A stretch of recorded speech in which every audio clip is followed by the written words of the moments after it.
Et là, je me suis perdue de ce que j'allais dire. Blablabla. Je ne sais plus ce que je voulais dire. Bonjour Gaëla. Non. Bon, Gaëla, si tu devais résumer le tout début en une image ou un souvenir, ce serait lequel?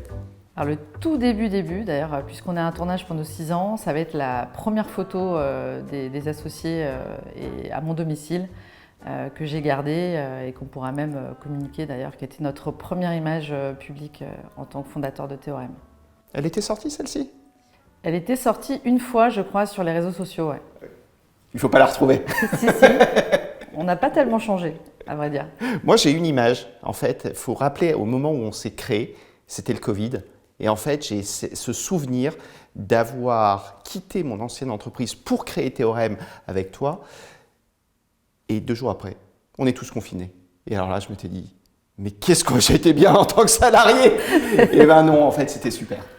Romain, qu'est-ce qui, d'après toi, nous a donné envie à ce moment-là de nous lancer ensemble?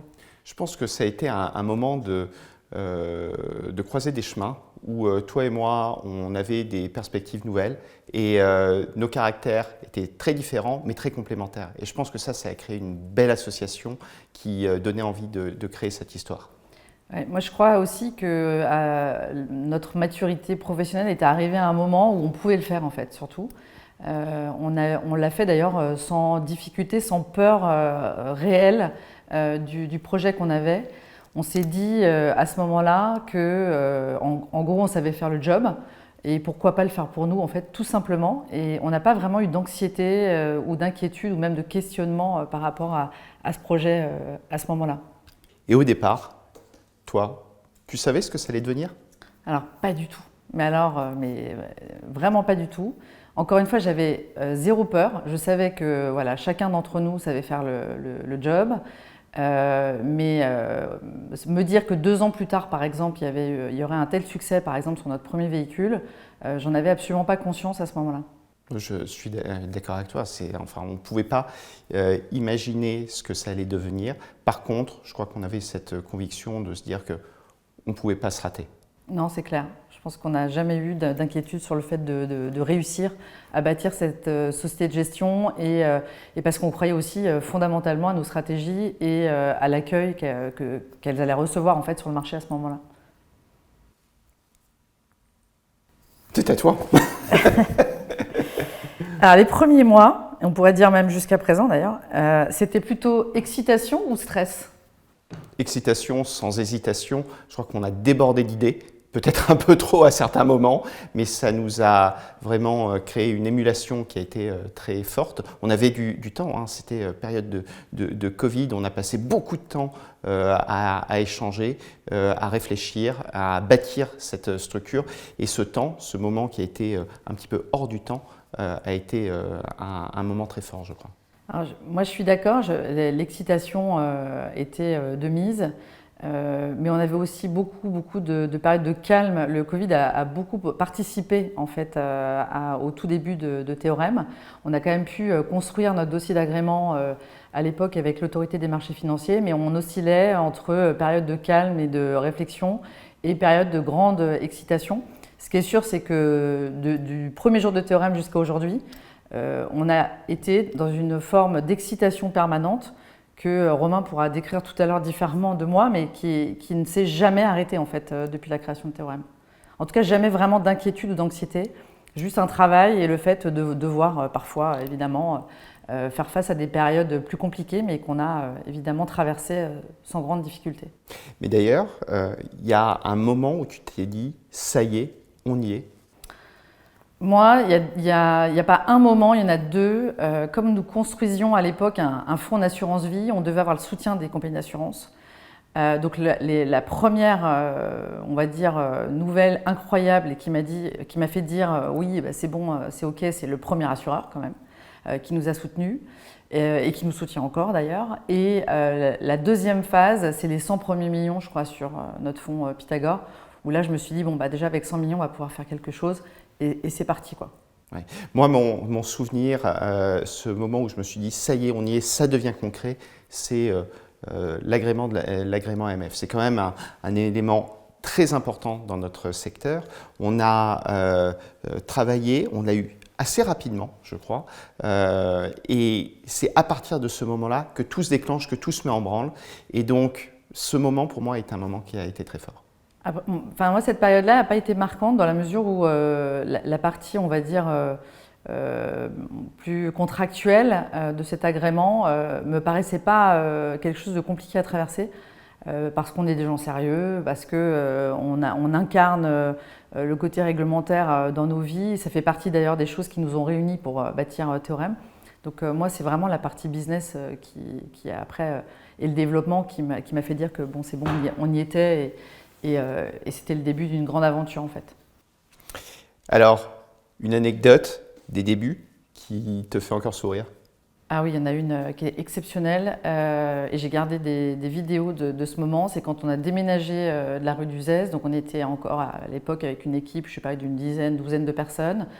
On était à l'étroit dans ces bureaux qu'on a adorés et donc on faisait des cartons. Et là, on a fait un paquito pendant ce déménagement et donc on s'est filmé en train de faire un paquito dans le bureau. C'était assez exceptionnel et ça me fait encore sourire aujourd'hui. Et j'ai régulièrement d'ailleurs la vidéo qui ressort.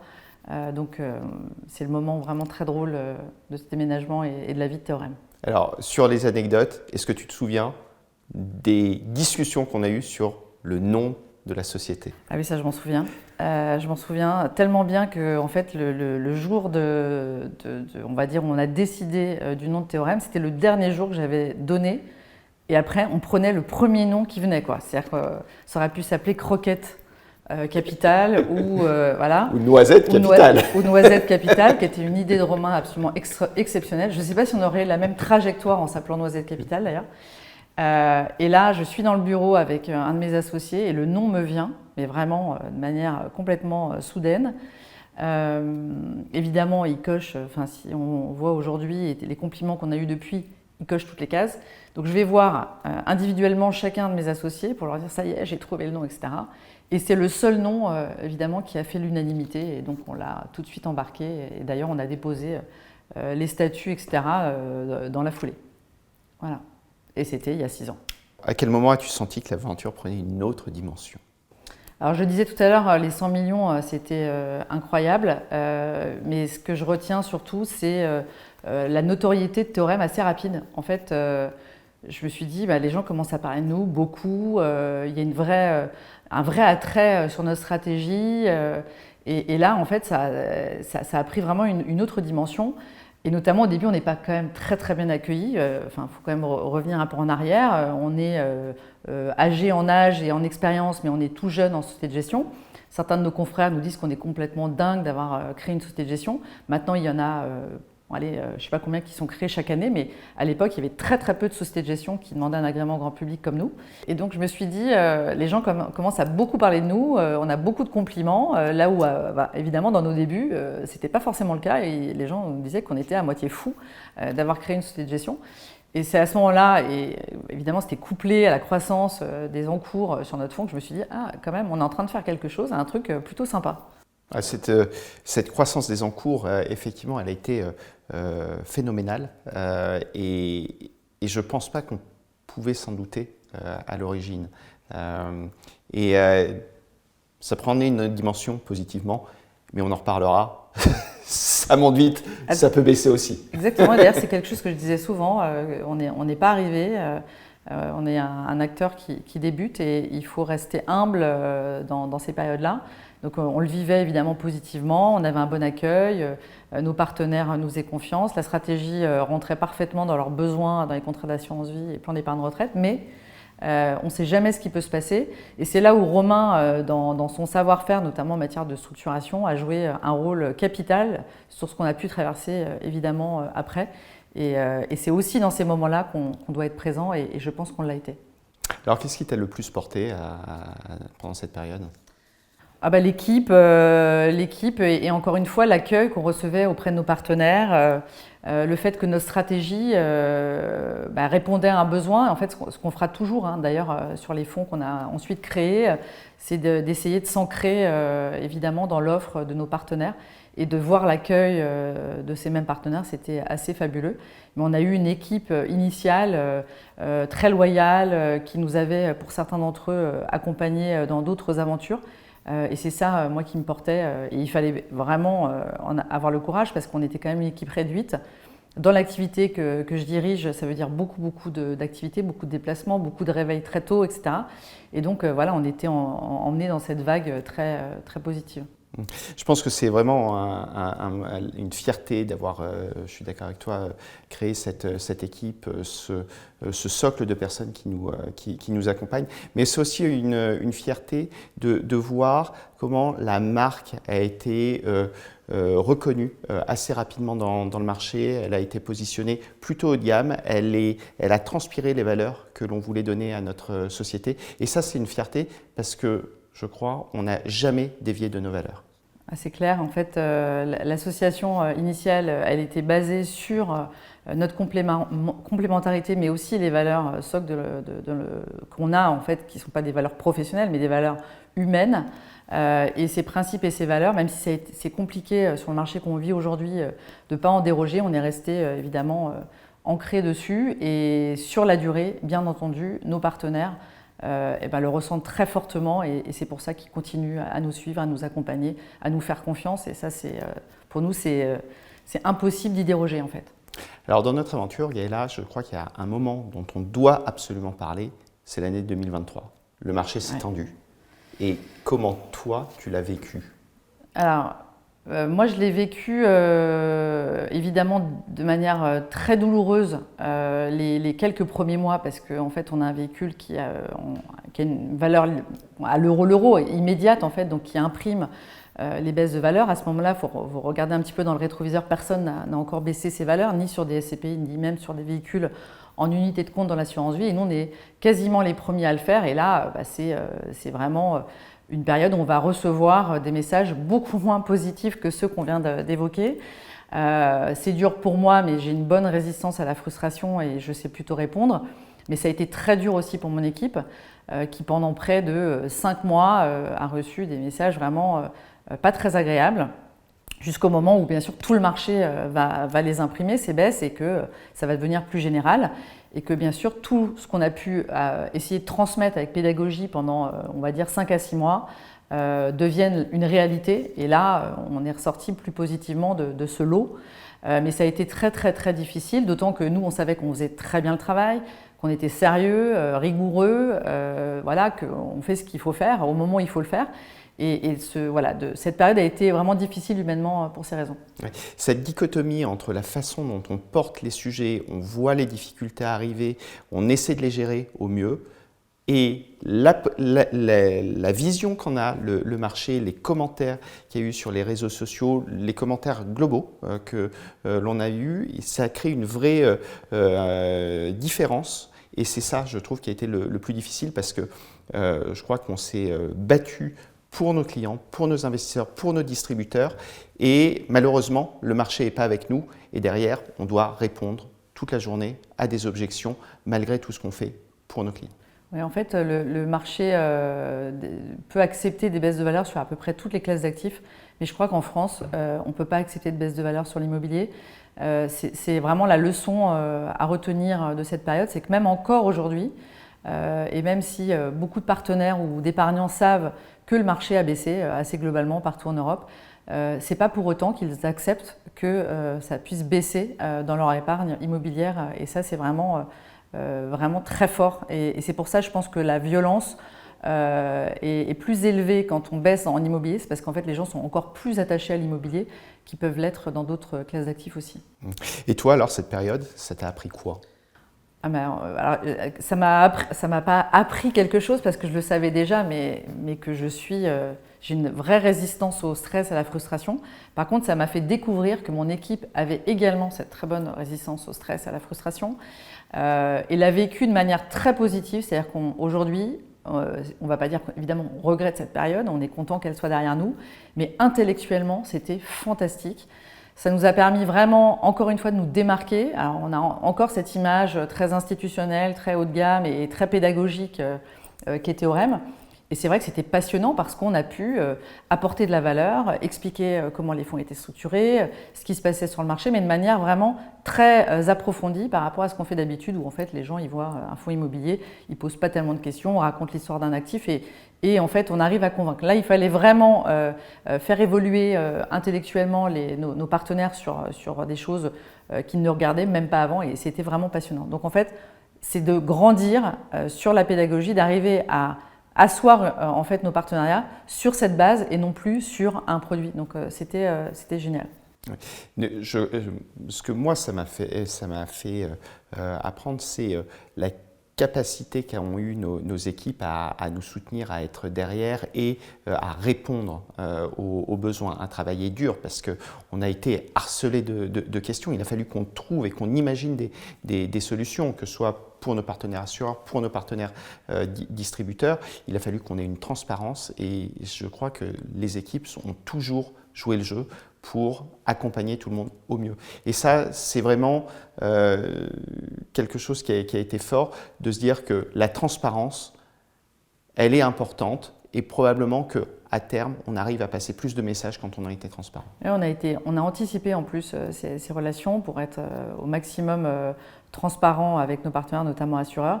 Et c'est vrai qu'on dit souvent que l'équipe, notamment l'équipe de gestion, a grandi 10 ans en l'espace de 3 ans. C'est-à-dire qu'en fait, gérer un fonds de la taille de Pythagore à l'époque, près de 700 millions, dans une phase de décollecte et donc et de décroissance de valeur aussi, pour l'équipe de gestion, c'est plein de sujets très stratégiques à gérer en même temps. Et c'est vrai que l'équipe a grandi avec cette période, c'était vraiment, mais encore une fois, c'est douloureux mais passionnant. Bon allez, alors si on laisse cette période un peu derrière nous, 6 ans après, Gaëla, pour toi, qu'est-ce qui a changé le plus? Déjà, il n'y avait plus le Covid, donc ça c'est pas mal. 6 ans après, ce qui a changé diamétralement, c'est le marché en fait. C'est le marché immobilier. On est sur un marché qui n'a plus rien à voir. Il n'a plus rien à voir évidemment de manière, par rapport à ses indicateurs, mais il n'a plus non plus à voir même au niveau du marketing des produits. C'est quelque chose que j'ai remarqué très fortement. On n'est plus du tout dans un marché avec des rendements homogènes, avec des acteurs qui sont, on va dire, chacun est à sa place. On est sur un marché qui s'est ouvert à de nouveaux véhicules, de nouvelles stratégies et sur la base, évidemment, du marché immobilier européen qu'on vit depuis 3 ans. Donc tout a été totalement bouleversé pour moi. Oui, quand on a créé la société de gestion, on était dans un marché qui était euphorique sur l'immobilier, sur lequel on investissait en SCPI beaucoup en France. Et l'aventure de Théorème, c'est l'accompagnement de ce marché. C'est vrai qu'on a subi donc cette crise, mais on a aussi accompagné toute l'internationalisation de nos SCPI. Login, je crois, et la preuve, c'est un véhicule pleinement européen qui montre que le marché a changé. Aujourd'hui, je crois que c'est 79% de l'épargne qui est investie à l'étranger. Les investisseurs veulent de l'étranger. Il a fallu être capable d'accompagner nos clients. Mais ce qui a changé aussi, c'est la concurrence. Je crois que le marché s'est fortement développé. Et il y a eu énormément de sociétés de gestion qui se sont créées. Donc, ça nous oblige à être toujours plus performants et à répondre aux exigences de nos clients. Et à offrir plus de services aussi. C'est-à-dire qu'en fait, c'est un marché aujourd'hui qui est plus un marché de services que de produits ou de sous-jacents. L'épargnant, on va dire de notre génération, je parle de celle de Romain et moi, même s'il va dire que c'est pas la même génération parce qu'il est beaucoup plus jeune que moi, n'est-ce pas? Pas du tout. La phrase, on va dire, clé de mes associés en général. En fait, le marché est devenu un marché de services parce que les nouveaux épargnants, donc ceux qui sont après notre génération, demandent des parcours de souscription digitalisés, demandent on va dire effectivement une internationalisation des véhicules. Elle est arrivée et moi j'ai une fierté par rapport à ça. Si on revient en arrière, Romain, on va se flatter un peu. Dans l'assurance vie, Pythagore a été un des premiers véhicules en UC à être exposé à quasiment 20 pays européens. À l'époque, il n'y avait pas les SCPI sans frais de souscription européennes, en tout cas diversifiées et européennes comme elles le sont aujourd'hui. À cette époque, on avait essentiellement des SCPI françaises, de bureaux et de commerce, très classique. Pythagore était le premier fonds, et c'est pour ça qu'il a eu aussi un tel succès, à être aussi diversifié, c'est-à-dire exposé à l'ensemble des classes d'actifs immobilières, comme on le vit aujourd'hui dans les véhicules que les gens recherchent, et exposé à une vingtaine de pays. Et en fait, c'est à ce moment-là que c'est arrivé, et ça marchait chez la clientèle d'épargne en ligne, chez les jeunes, chez les moins jeunes qui veulent évidemment diversifier sur leur stratégie et la géographie. Et aujourd'hui, c'est devenu une norme. L'année dernière, c'est 79%. L'année prochaine, à mon avis, ça sera encore plus, de façon quasi certaine, ça sera beaucoup plus important. Et le marché, il a changé sur tout, en fait, sur tous les pans de l'épargne immobilière. Et il va falloir s'adapter encore à de nouveaux besoins, de nouvelles envies de ces épargnants. Et nous, on est au rendez-vous pour le faire, évidemment, sur nos véhicules. Tu nous parles de l'équipe. Tu ressens quoi par rapport à l'équipe TOREM ? Une grande fierté, déjà parce que la plupart des collaborateurs restent quand même une longue période chez nous. On a des gens qui finissent par nous quitter quand même au bout de 4-5 ans, mais parce que c'est normal, ils ont envie de voir autre chose.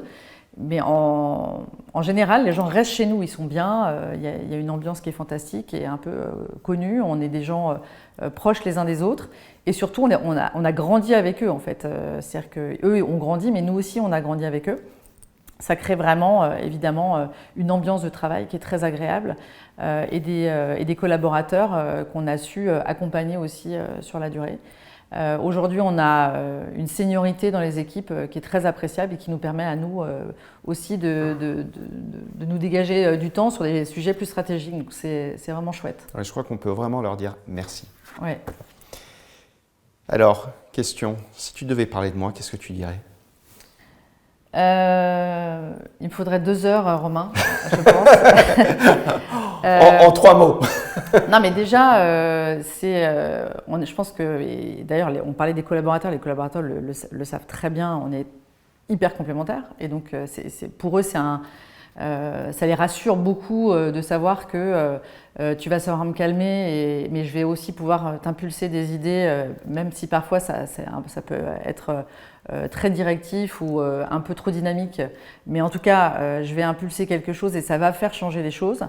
On est vraiment dans une dimension de grande transparence, d'honnêteté, et tu acceptes en fait de recevoir des informations parfois qui sont vent contraire par rapport à ton caractère. Parfois ça passe, parfois ça passe pas, mais en tout cas ce qui est sûr, c'est qu'on a besoin dans une société de gestion régulée de quelqu'un de stable, qui sait gérer évidemment la boutique. Ce qui m'a fait en fait créer la société de gestion, notamment avec toi, c'est tes valeurs, mais les valeurs que tu as, j'en parlais tout à l'heure, qui sont des valeurs non pas professionnelles mais humaines, d'honnêteté, de transparence, d'ouverture, d'empathie. Je pense que pour créer et bâtir une société, quelle qu'elle soit, il faut pouvoir s'appuyer sur les valeurs qu'on a au quotidien. Et en ça, voilà, je n'ai pas été déçue. Merci. Lui, il va avoir du mal à me trouver des qualités. Alors, elle est chiante, elle est chiante, elle est chiante. Pas du tout. Pas du tout. Gaëla, c'est une tornade. Ouais. Une tornade qui fait bouger les choses, qui a une énergie débordante. C'est important, une créativité qui nous permet de nous repousser dans nos retranchements. Et ça, c'est important. En fait, c'est vraiment l'opposition qu'on peut avoir, qui est contributrice, créatrice de valeur chez TOREM. Et ce caractère, alors qui parfois est très dur, parce qu'il faut pouvoir la canaliser, l'arrêter, dans l'envie qu'elle a de développer, de faire des choses nouvelles. Ces éléments-là sont extrêmement importants et font que TOREM est une boîte qui bouge, et qui bouge bien. Alors, sans l'autre, TOREM serait comment ? Ça, c'est très simple. Il ne serait pas, en fait. En gros, je pense que sans la complémentarité, c'est impossible, en fait, pour le coup, parce que Romain vient de le dire, il y a la partie gestion, et il faut être structuré, rigoureux, voilà. Mais il faut aussi, évidemment, c'est une entreprise, et elle doit fonctionner, elle doit générer des profits, et donc il faut aussi l'autre pendant, qui est effectivement celui que j'ai. Donc, aujourd'hui, plus qu'ailleurs, en 2026, le marketing, la communication et donc la notoriété et créer des produits qui s'inscrivent sur le marché sur lequel on est distribué. Et donc, il faut savoir connaître ce marché. Donc en gros, ça ne marche pas. Enfin, si on retire, on va dire, ce domino, je pense que les choses s'écroulent puisque c'est des activités qui sont totalement complémentaires. Ouais. C'est une des grandes instructions de cette aventure, c'est-à-dire que la complémentarité des caractères a été fondamentale. Donc sans Gaëla, pas de théorème ou théorème qui se serait arrêté vraiment très vite. Surtout dans la période difficile, je pense qu'en fait, souvent dans les métiers de l'asset immobilier, on a eu quasiment que des périodes d'euphorie. On disait 2022, période d'euphorie, mais en réalité, c'était déjà le cas avant. Les gens adorent l'immobilier, il y avait peu de contradictions. Donc quand on arrive sur un marché plus difficile, il faut avoir des équipes, et notamment en matière de communication et de distribution, qui sont en capacité d'être là dans ces périodes. Certains de nos confrères se sont d'ailleurs confrontés à ce genre de difficultés où ils avaient eu des produits qui s'achetaient et puis tout à coup, il fallait vendre leur stratégie, vendre les difficultés, et là, ça devient une autre aventure. Et c'est vrai qu'en ça, Romain était à la barre sur la partie gestion avec les équipes de fund management, et ils l'ont fait, mais extrêmement bien. Et il fallait quelqu'un sur le terrain pour expliquer ce qu'ils étaient en train de faire, évidemment, en matière de gestion. Et donc, c'est effectivement important dans la galère, mais c'est aussi important, évidemment, quand ça se passe bien. Alors, pour conclure, est-ce que tu serais capable de résumer ces 6 années en 3 mots? C'est impossible pour moi, en fait. En 3 mots, j'y arriverai pas. Il me faudrait un dictionnaire. Mais c'est une aventure que je peux qualifier de formidable, d'humaine, et une réussite, mais qui n'est pas encore arrivée au bout, c'est-à-dire au moins une réussite humaine aujourd'hui. J'ai une grande fierté de la boîte telle qu'elle est aujourd'hui, de l'impact qu'on a pu avoir sur le marché en termes de pédagogie, et surtout du niveau de notoriété et de satisfaction de nos partenaires, et j'espère que ça va continuer comme ça très longtemps. Alors moi, si je dois en donner 3, je dirais fierté. Je crois qu'on peut être fier d'avoir réussi dans ce marché à garder nos valeurs, à faire les produits qu'on a fait, qui sont des bons produits qui nous plaisent, qui sont à notre image, je crois. Professionnalisme, nos équipes l'ont démontré, et ça, il faut les remercier. Elles ont toujours été au rendez-vous avec vraiment le professionnalisme qu'on pouvait attendre d'elles. Et puis le troisième mot, parce que je pense que ça a marqué quand même notre histoire, qui n'a que 6 ans, c'est Montagne Russe. Parce qu'on a vécu des hauts et des bas avec ce marché qui est monté très vite, qui est descendu et qui repart. C'est 2 mots, Romain, Montagne Russe. C'est une locution. Donc ça fait pas, non, effectivement, montagne russe, mais des montagnes russes émotionnelles, c'est positif, ça crée de l'élan aussi. C'est-à-dire qu'en fait, on est allé haut, on est redescendu un peu, on remonte, on vit ce que vivent les marchés depuis 2022 en immobilier, donc c'est normal. Je pense qu'en 2026, ça repart. En tout cas, il y a une belle énergie depuis le tout début de l'année. J'avoue que c'est quand même très agréable d'enfin avoir le sentiment qu'il y a une belle énergie sur la pierre papier. Et donc on est ravis, on sera là et on sera au rendez-vous avec vous, évidemment. Est-ce que tu as le sentiment alors que cette histoire ne fait que commencer, Gaëla ? Alors elle fait que commencer, évidemment, parce que quand on va chercher un agrément en société de gestion, on ne s'imagine pas y mettre fin à la 6e année. Pour autant, elle ne fait pas que commencer, parce qu'en fait on est déjà quand même à un niveau de maturité, encore une fois, dans notre activité, à la fois sur la création des fonds, leur structuration, le fait qu'on ait pu traverser cette période difficile et qu'on s'en sorte aujourd'hui, et qu'on ait même pendant cette période créé un nouveau véhicule qui fonctionne bien, qui reste un des collecteurs, un des top collecteurs l'année dernière, me fait dire qu'en fait on est mûr. Mais bien évidemment, l'histoire ne fait que commencer, parce qu'on va encore faire plus, mieux et plus longtemps. Eh bien, Gaëla, moi, je voulais te remercier pour ces 6 années et pour toutes celles qui vont arriver. Moi, je te remercie tous les jours, Romain, d'être à mes côtés. Donc, j'ai pas besoin, parce que c'est tous les jours que je viens de te faire des merci.